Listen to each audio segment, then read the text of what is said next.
عالمی ادارے جیسے کہ اقوام متحدہ ایک بڑے وعدے پر قائم ہوئے تھے، ایک ایسی دنیا بنانے کا وعدہ جو زیادہ محفوظ ہو، زیادہ منصفانہ ہو۔ لیکن سوال یہ ہے کہ کیا یہ وعدہ واقعی پورا ہوا؟ آئیے ذرا گہرائی میں جا کر دیکھتے ہیں کہ ان اداروں کے بلند و بانگ دعووں اور زمینی حقیقت میں آخر فاصلہ ہے کتنا۔ ذرا اس وقت کا تصور کریں، پہلی جنگ عظیم نے پوری دنیا کو ہلا کر رکھ دیا تھا۔ اس تباہی کے بعد ایک بہت ہی طاقتور خیال نے جنم لیا کہ اگر سارے ممالک مل کر کام کریں تو شاید جنگ کو ہمیشہ کے لیے ختم کیا جا سکتا ہے۔ یہی وہ خواب تھا جس کی بنیاد پر اقوام متحدہ جیسے ادارے بنے تھے۔ تو پھر بڑا سوال تو یہی ہے، کیا یہ عظیم وعدہ، یہ خواب پورا ہوا یا یہ صرف ایک خواب ہی بن کر رہ گیا؟ چلیں پہلے حصے سے شروع کرتے ہیں، عالمی امن کا وعدہ۔ دوسری جنگ عظیم کی راکھ سے جب اقوام متحدہ نے جنم لیا تو اس کا مقصد بالکل صاف تھا، ایک ایسی دنیا بنانا جہاں امن ہو، تاوان ہو اور انسانی حقوق کا احترام کیا جائے۔ اب دیکھیں، کاغذ پر تو یہ مقاصد بہترین لگتے ہیں، ہے نا؟ ایک ایسی دنیا جہاں مسائل کا حل جنگ سے نہیں بلکہ بات چیت سے نکلے۔ لیکن اصل سوال یہ ہے کہ کیا اقوام متحدہ خود اپنے بنائے ہوئے اس معیار پر پورا اتر سکی؟ آئیے اسی پیمانے سے اس کی حقیقت کو ناپتے ہیں۔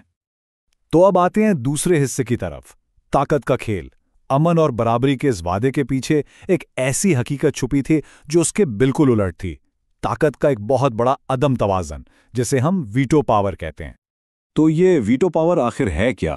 آسان لفظوں میں یہ میں نہیں مانتا کہنے کی حتمی طاقت ہے۔ ذرا سوچیں، دنیا کے 190 ممالک ایک طرف ہوں اور سلامتی کونسل کے 5 مستقل ممبران میں سے صرف ایک ملک دوسری طرف، تو جیت اسی ایک ملک کی ہوگی، بس کھیل ختم۔ اور یہ کوئی غلطی نہیں تھی، امریکی صدر ٹرومین نے خود لکھا تھا کہ ویٹو پاور کے بغیر امریکہ کبھی بھی اقوام متحدہ کا حصہ نہ بنتا۔ اس سے یہ بات بالکل صاف ہو جاتی ہے کہ یہ کوئی بھول چوک نہیں تھی، بلکہ شروع سے ہی ایک ایسا ہتھیار تھا جسے بڑی طاقتوں نے اپنے مفادات کے تحفظ کے لیے ڈیزائن کیا تھا۔ تو پھر باقی دنیا کے پاس صرف 2 ہی راستے بچے تھے، یا تو اس غیر مساوی نظام کو قبول کر لیں یا پھر ایک عالمی ادارے کا خواب ہی چھوڑ دیں۔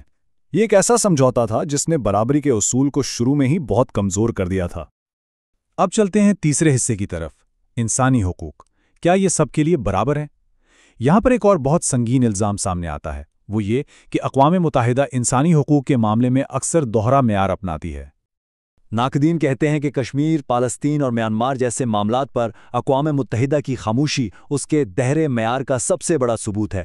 الزام یہ ہے کہ جب بات مسلمانوں کے حقوق کی آتی ہے تو اکثر اصولوں کو ایک طرف رکھ دیا جاتا ہے۔ اور یہاں ہمیں نظریات کا ایک براہ راست ٹکراؤ نظر آتا ہے۔ اقوام متحدہ کا چارٹر کہتا ہے کہ شادی کے لیے مذہب کوئی رکاوٹ نہیں ہونا چاہیے، جبکہ اسلامی قانون میں اس حوالے سے بہت واضح شرائط موجود ہیں۔ یہ 2 بالکل مختلف عالمی نظریات ہیں جو آمنے سامنے کھڑے ہیں۔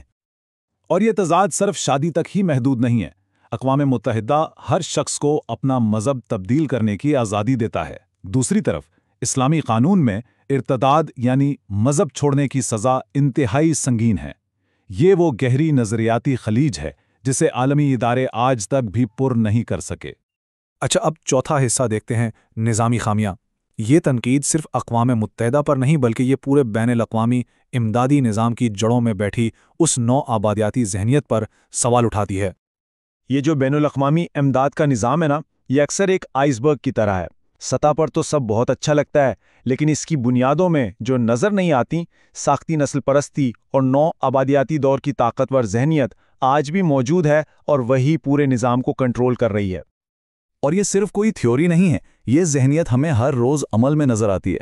فنڈ ریزنگ کے اشتہاروں میں سفید فام مسیحا کی سوچ سے لے کر مقامی اور غیر ملکی عملے کی تنخواہوں میں بڑے فرق تک، یہ نظام اکثر انہی طاقتور حلقوں کو مزید مضبوط کرتا ہے جنہیں وہ چیلنج کرنے کا دعویٰ کرتا ہے۔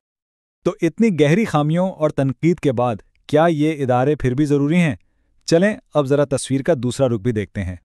ان تمام تنقیدوں کے باوجود ایک حقیقت یہ بھی ہے کہ ان اداروں نے دنیا پر بہت گہرے اثرات چھوڑے ہیں۔ عالمی ادارہ صحت کے قیام سے لے کر جنگی مجرموں کو کٹہرے میں لانے تک، یہ ٹائم لائن ہمیں ان کامیابیوں کی یاد دلاتی ہے جن کے بغیر ہماری دنیا شاید بہت مختلف ہوتی۔